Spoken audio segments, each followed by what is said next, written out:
Doesn't it feel good to be right? After the disaster of my Survivor Series War Games prediction video, we absolutely nailed it out of the fucking park on our SNME Saturday Night's Main Event predictions.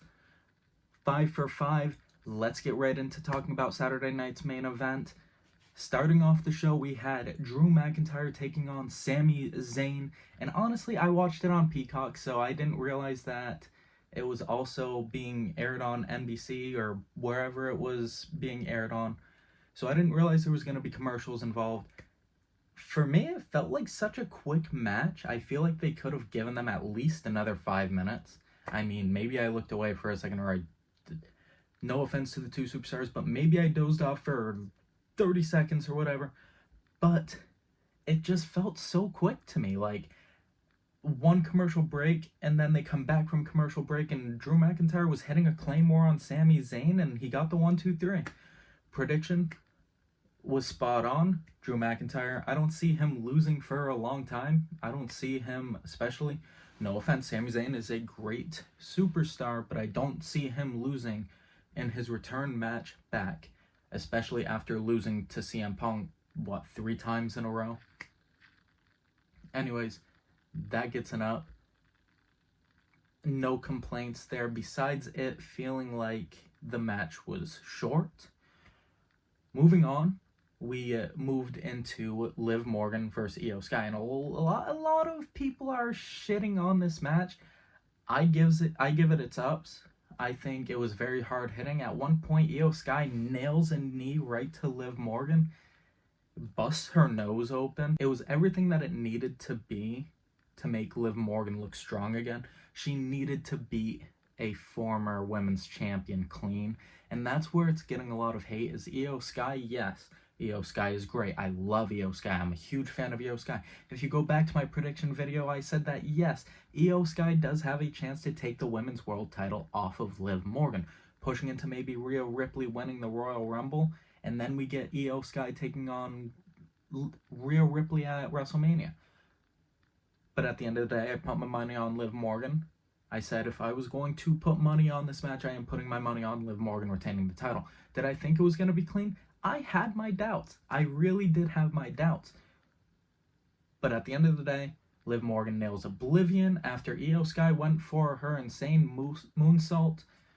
Liv Morgan countered. Oblivion, 1, 2, 3. I was surprised that it was clean. Raquel and Dominic didn't get involved.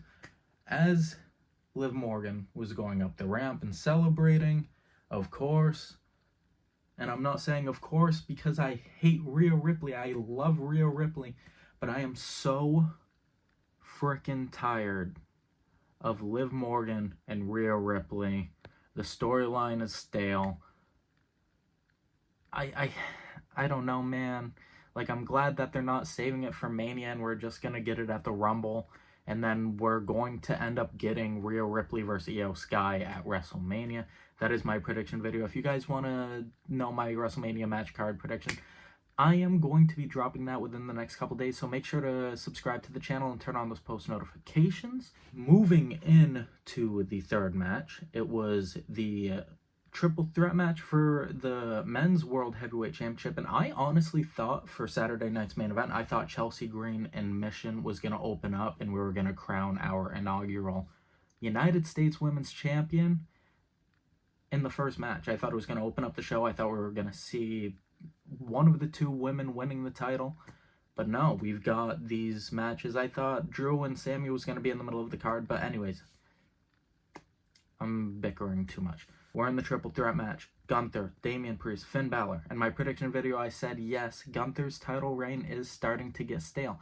The only reason why it's getting stale is because we are constantly comparing it to his Intercontinental Championship reign. What a beautiful reign that was. Besides the point, Gunther as of late has looked weak. That is the part that I am stale on. I don't think that him going 2 weeks of looking weak has necessarily hurt him after seeing this triple threat match. Yes, Gunther did retain his World Heavyweight Championship after powerbombing Damian Priest on the steps, rolling back in the ring, drop kicking Finn Balor into the corner, picking him up, power bombing him, stacking him, and pinning them. Gunther is an absolute badass. This is the way that he should be booked in every match, unless he is booked to lose. If you're going to make Gunther look weak, then he needs to lose the match. Which isn't the way that it went for WrestleMania season, with Sami Zayn taking the Intercontinental title off of him. But Gunther, he's back to looking like a strong champion. He brushed off losing to Cody Rhodes, and I understand that that was the whole point of him looking weak. He took that L from Cody Rhodes, and it hurt his confidence as a champion. But that's behind us now. Gunther's back on track. He gets the win. He retains his title. I'm hoping that... I'm not even going to spoil it because, like I said, my Mania match card predictions coming out in a couple of days, maybe a week. You guys can go watch that.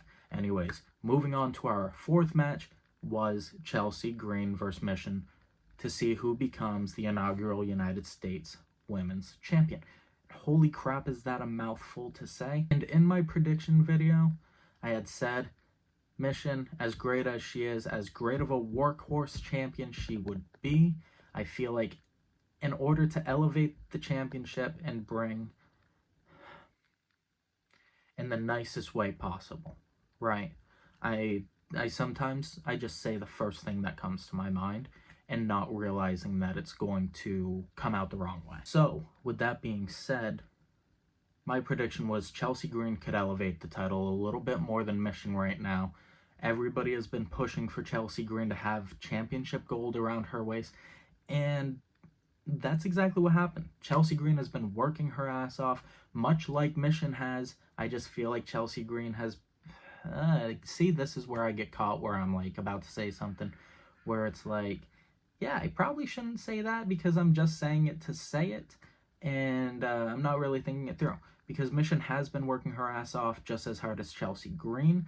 I just think it's come off to the fans, us, ourselves, that Chelsea Green's been working a little bit harder. Chelsea Green not only won the Women's United States Championship, but 7 years ago today, she also won a title in TNA, which was poetry.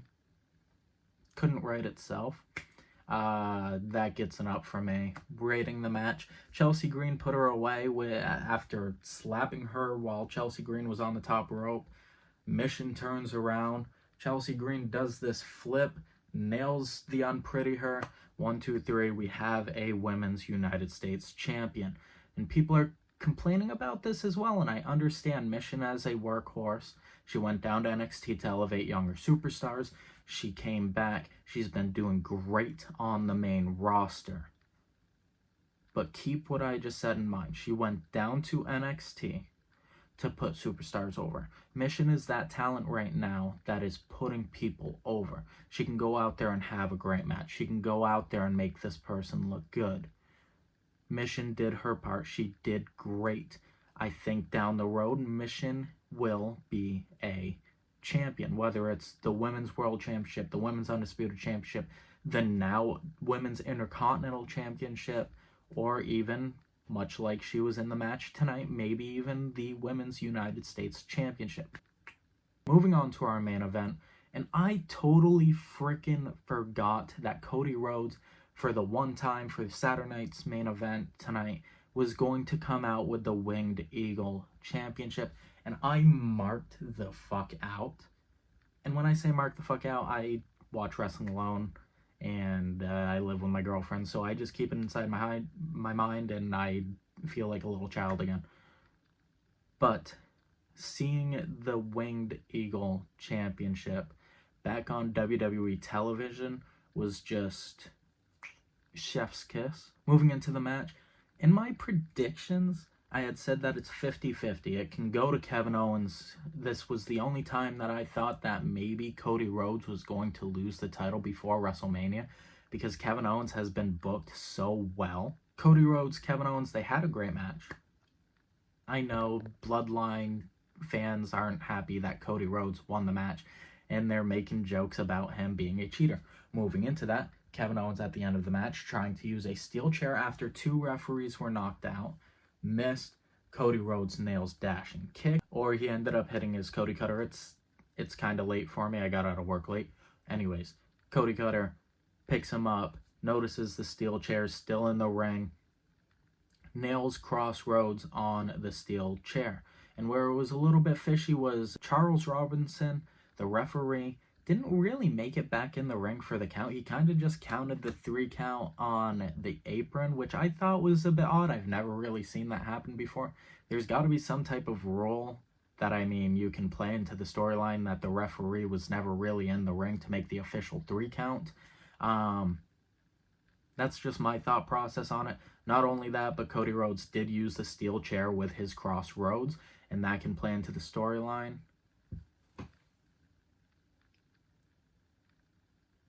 Cody Rhodes gets... What? Sorry, I'm recording on my phone and I got a notification saying that something happened after Saturday night's main event. Let's go to the WWE page.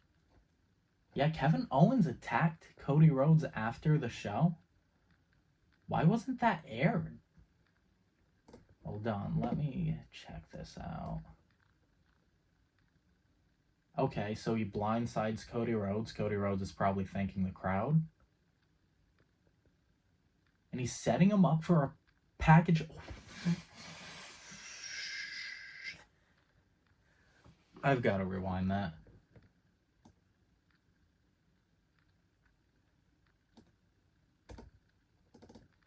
Oh, dog. Pile drivers make me cringe like a motherfucker. I understand that the last time Kevin Owens used the pile driver on Randy Orton, he protected it heavily. This right here, I'm probably gonna automate a green screen and then the video is gonna be right behind me right here. There was no protection there. Yeah, he landed maybe a little bit on the back of the neck, but it's still the back of the fucking neck. They're gonna continue Kevin Owens versus Cody Rhodes for probably the Rumble, maybe even for the first episode of Monday Night Raw on Netflix. And you're probably asking me, how do they do that? They're 2 SmackDown superstars and it's the SmackDown title. We have Roman Reigns taking on Solo Sikoa in a tribal fucking matchup on the first episode of Monday Night Raw on Netflix. So I don't see where that would be an issue to have this match again on Monday Night Raw. But no, dude, that's crazy. I thought maybe they would air something like that, or maybe they were just running out of time, seeing as, like I pointed out in the beginning, Sami Zayn and Drew McIntyre did feel like the match fell a bit short on the timing. But yeah, that's crazy. But yeah, that's going to do it. We went 5 for 5 on our predictions. I predicted Cody Rhodes at the end of the day, whether it was 50-50 or not. Cody Rhodes was walking out. I think the main programming leading into WrestleMania is going to be Randy Orton taking on Cody Rhodes. And we'll get into all the finer details in a later video. But if you guys enjoyed today's video, make sure to leave a like, share it. We are trying to reach 4,000 subscribers by the end of the year. That's about 10 days. So if you could actually really share this video and subscribe to the channel, share it with all your friends. Join the family. Do what you got to do. I'm working my ass off. I enjoy talking to you guys. I enjoy the people that are tuning into the channel. And I'll see you guys in the next one. Love you. Bye. Almost got you again.